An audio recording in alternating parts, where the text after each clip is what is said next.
It's all about the sizzle. My name is Vander Puchert, and this is Finding Frequency.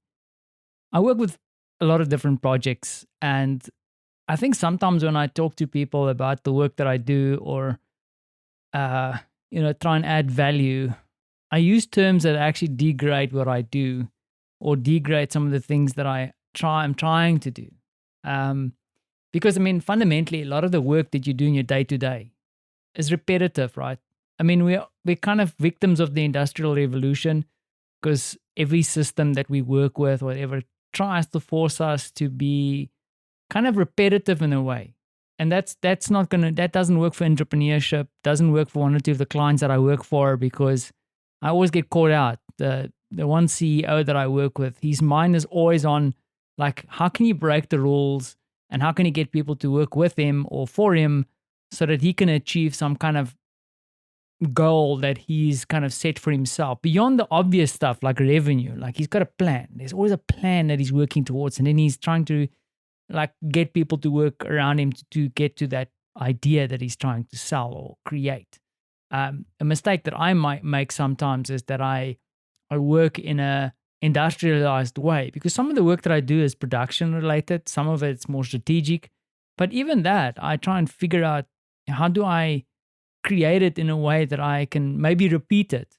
Not, my, but that being said, where does the sizzle come in? Is that I always feel like even if you do a project like this and you work at the level that I sometimes work at, is that if you have to do something that anybody else could do, or it's repetitive, or it's kind of systematic, or whatever, you always, always, always have to find some way.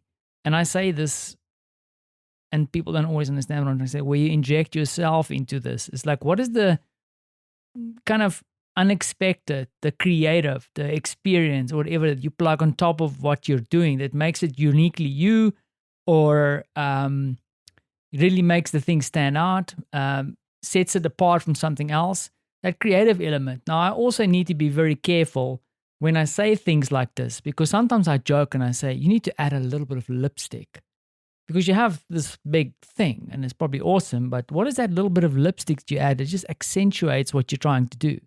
Now, that's also fundamentally sometimes a really wrong thing to say because the whole thing needs to be a creative concept or something that is, sets itself apart as a big idea or a business or a startup or whatever it is you create. Don't go and create everything the same and just change something because you see that in brands, right? You see a lot of brands do this. And I remember when I was in advertising, a lot of folks would do that. It's like, okay, cool, this bank is doing that. So what we're going to do is we're going to do the exact same thing, but we're just going to change the color on the credit card.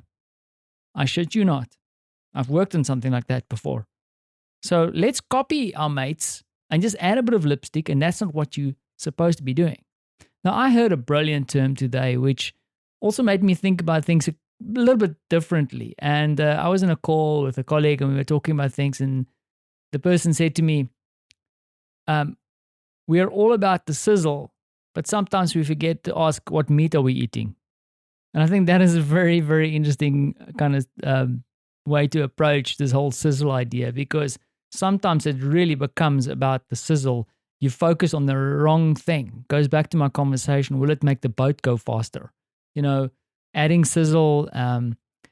I used to say in the ad agency, are you putting a bow on a turd? So if it's a really smelly project and you're trying to make it look beautiful by adding all kinds of glitter and bows and shit to it to make it awesome, that also doesn't work. But it comes down to the whole idea of like really what you're working on. You have to, at the core, make sure it's awesome. So add the sizzle if you want to, but don't forget to look at what meat you're cooking. What is the ultimate objectives that you're trying to do? What is the change you're trying to make? I mean, the reason I'm all philosophical today, and this is the extraordinary, is that I've had the opportunity to have like one or two really cool conversations today. One was going to be a business conversation that kind of set out to be that. But then it actually turned out to me reconnecting with an old friend. I met him at the College of Extraordinary Experiences and kind of peeking behind the way that he's doing business. And he stepped out of the very, very huge corporate world like I've done.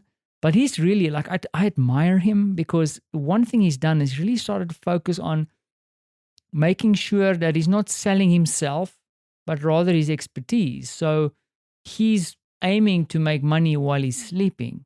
So he's basically outsourcing everything, but only making sure that the work that's being done and created by those that he outsources to, he's guiding them, looking after them. That's the other thing that he's also doing. People who are working with him in this virtual world, he looks after them, and he is 100% sure that he can put his stamp on it. So he knows what meat he's selling.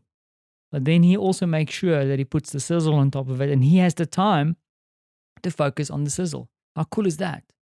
Kind of inspired, because I do think that sometimes I get bogged down in the practical stuff. But the other thing is also I love the production side of things. I don't know if it's sustainable for my business going forward, like focusing on production things, because unfortunately doing things with your hands, even in the digital world, is never going to make you millions and millions of dollars, and unfortunately also is going to keep you very, very tied down. I've seen it now. Unfortunately, some of the work that I've been doing this last month, and I've really been working hard, I've actually started to lose money on the work now because of changes and redirection and all kinds of things. And I started realizing that I've actually set myself out to be a freelancer. And the unfortunate thing with a freelancer, if you don't cap your hours, you start losing money and you start losing very valuable time with your family. So that is a difficult thing to learn, and you have to kind of work through it. The other thing that I'm super grateful for, and I think it is an element of the extraordinary of today, is that I've spoken at length about the challenge I've had with the client that kind of I messed up in their project on Friday due to a very heavy technical failure. And I managed to reach out. We had a sit down today. We had a very good conversation about what was going on. How do we feel about it? What is the value? What is not value? And we actually managed to get to a point where, I mean, honestly, the client wasn't angry at all. I mean, I didn't really think they were angry. I felt disappointment in the fact that I couldn't carry through the promises I've made. I invoked some guarantees from my side. I mean, I'm not going to charge them for the work I wasn't able to do, even though I like worked my ass off trying to get it there. And I'm not trying to make a case here. I'm just saying, like, we found a way.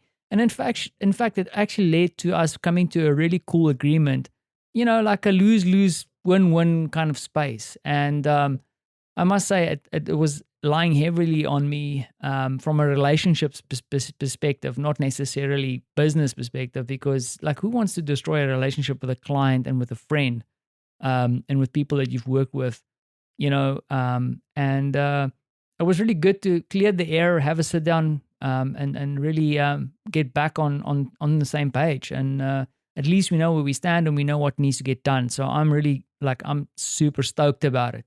So that's definitely a highlight. And then also on the side with me, started off for the first little step on 2 new projects that is on the horizon. It's going to probably look good for me going into New Year. So, man, how can I not be grateful? The ups and downs of this life of consultancy and freelance work is definitely interesting. But I do think that after my conversation today, I'm going to have to try and figure out how do I actually start doing a proper business. At the moment, I'm kind of selling myself. I'm not selling my knowledge. I'm not creating value for people beyond hitting a keyboard.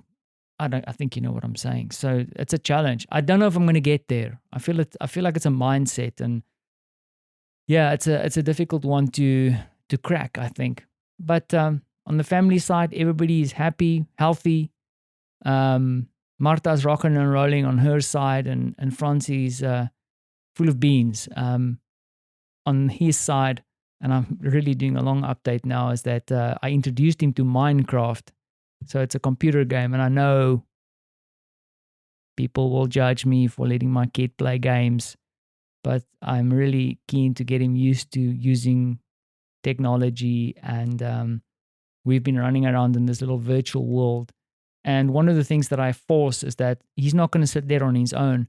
I have to sit with him and play with him and interact with him, which makes it like a little bit of like a half an hour of valuable time that just me and him spend together. And I feel like he's appreciating it. High-fiving, and we're having fun. So go figure, Minecraft, come on. I'm still struggling. I don't know. Like, I'm flapping about in that game like an idiot. But he doesn't know. We just walk around in this world and chase square sheep. Fun. Good times. The sizzle. You know the sizzle? But cool, man. And the thing, I'm going to leave it there because I think if anything, just remember the whole thing about getting hung up about the sizzle and forgetting to ask what meat we're eating. I think that's a good one. Thanks for listening.